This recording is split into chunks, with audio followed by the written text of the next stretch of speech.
The author says the condition of the children who played with him in childhood was also like his. Everyone's feet were bare, they wore dirty underwear and kurtas torn at many places, whose buttons were broken, and everyone's hair was disheveled. When everyone returned home after playing, covered in dust, with blisters on their feet at many places, with their calves covered with sand and mud on the fleshy part of the back of the leg between the knee and the ankle, over the blood, everyone's mothers and sisters did not pity them, but on the contrary, beat them even more. The fathers of many children were so angry that when they started beating the child, they did not even notice that the small child's nose and mouth were bleeding and did not even ask where he was hurt. But despite being beaten so badly, all the children would come back to play again the next day. The author says that the author understood this when he was training to become a school teacher. There the author studied the subject of the science of children's minds. The author says that children of some families did not go to school at all, and those who did go, threw their school bags in the pond one day due to lack of interest in studies, and their parents also did not force them to go to school. Even the ration shop owners, and those who bought and sold crops of the farmers, did not consider it necessary to send their children to school. They used to say that when their child grew up a little, they would get Pandit Ghanashyam Das to teach them the ancient Punjabi script for writing accounts and would get them to write accounts at the shop. The author says that in childhood, studying in that room of the school seemed no less than a prison to anyone. In childhood, the grass seems greener and the fragrance of flowers seems very attractive. The author says that at that time many kinds of flowers were also grown in the small flower beds of the school, which also included milk-white buds of roses, marigolds, and pearls. These buds were so beautiful and fragrant that the author and his friends used to stealthily pluck some flowers from the peon. However, the author does not remember what they used to do with those flowers. The author says that perhaps they would have either put those flowers in their pockets and the mother would have taken them out while washing them, or the author and his friends would have eaten or grazed them like goat lambs while coming out of the school. The author says that in his time, at the beginning of the year, there used to be classes in schools for only 1.5 months, then 1.5 to 2 months of vacation would start. Every year during vacations, the author used to go to his grandmother's house with his mother. There, the grandmother would feed them a lot of milk, curd, and butter, and loved them a lot.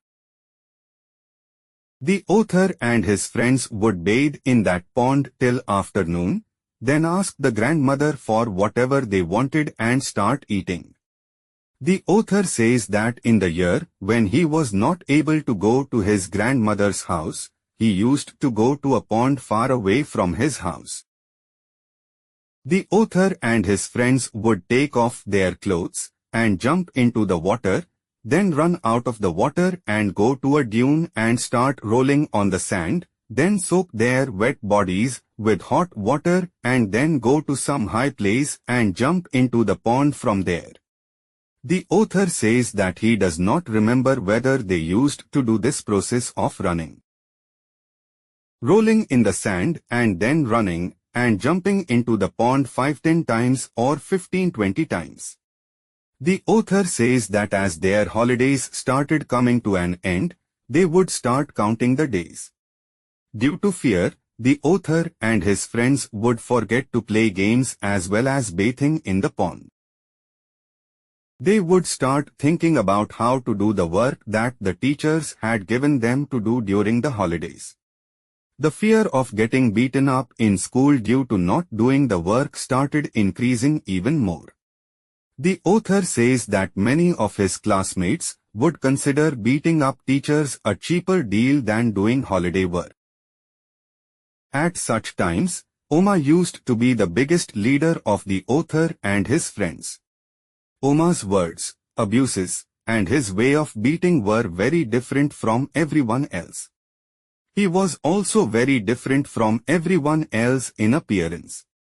He had a head as big as a pot, which on his small body of 4 palms, 2.5 feet, looked like a watermelon on the forehead of a kitten.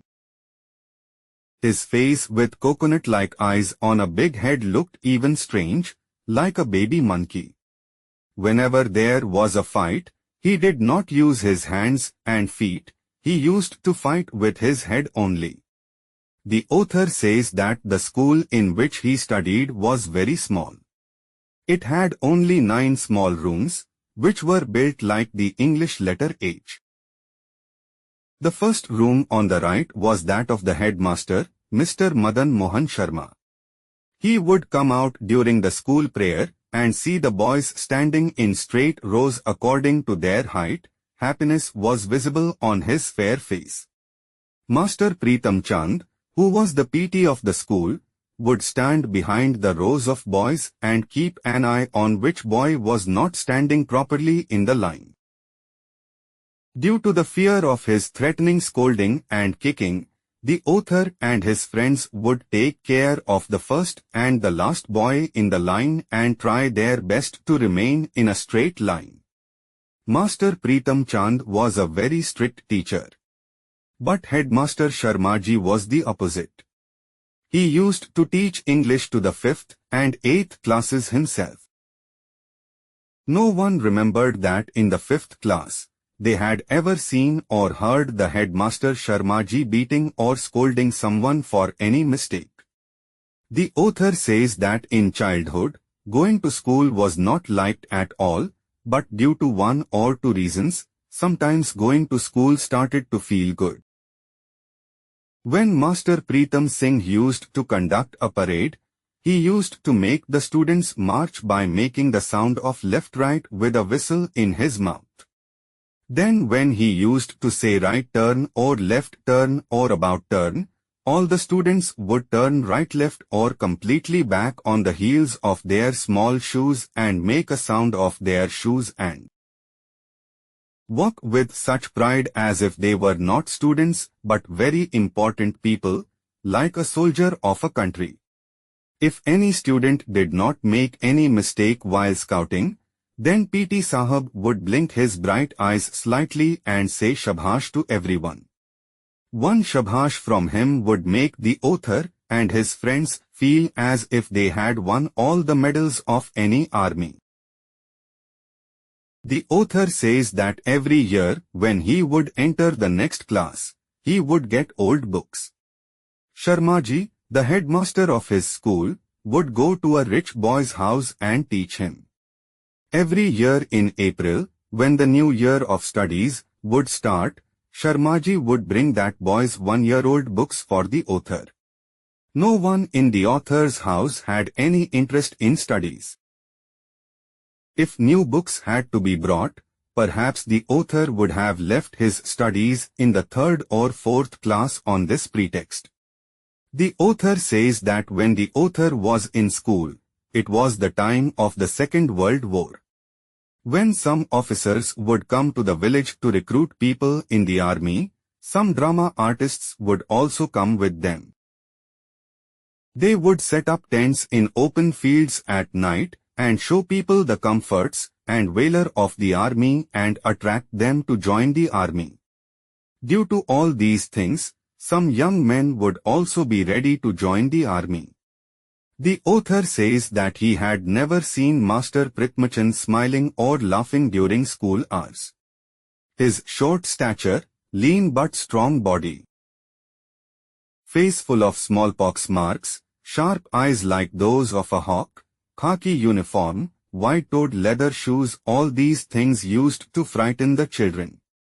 The author could never forget the day in his entire life when Master Pritmachand started teaching Persian to the author's 4th class.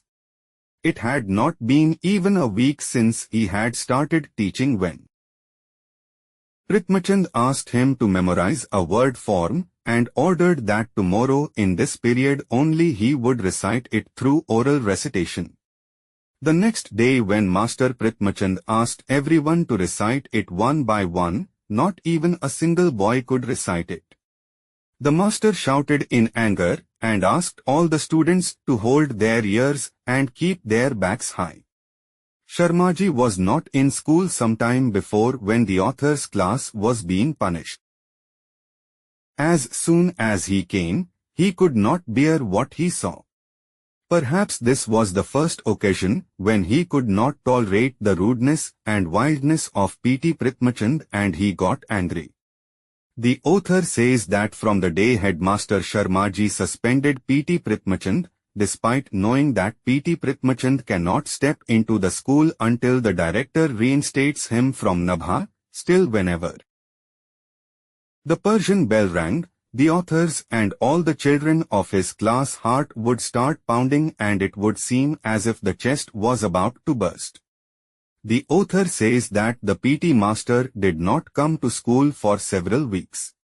The author and his friends came to know that the PT master was living comfortably in the Chaubara room with windows and doors on all four sides, with small windows that he had rented above a shop in the market. Some 7th-8th class students used to tell the author and his friends that he was not worried at all about being expelled. Just as he used to feed the 2 parrots kept in a cage several times a day by peeling off the peels of soaked almonds, they are still living in the same way. It was a miracle for the author and his friends that Pritam Chand, who would beat the students with a stick and even peel off their skin, could talk sweetly to his parrots.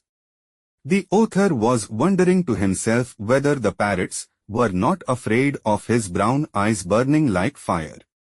The author and his friends could not understand such things then because they were very young. They simply considered this form of the PT master to be amazing in a way. Dear students, we are excited to announce online classes for state, CBSE, and ICSE, 5th to 10th students. Our courses are designed to help you excel in your studies with personalized guidance and expert teaching. For more details, please contact us at greatharishan@gmail.com. Dear students, if you found this explanation helpful, please share this video with your friends so they can also benefit from it. I've included links to summaries of other lessons in the description. Be sure to check those out as well. For more lesson explanations, don't forget to subscribe to our channel.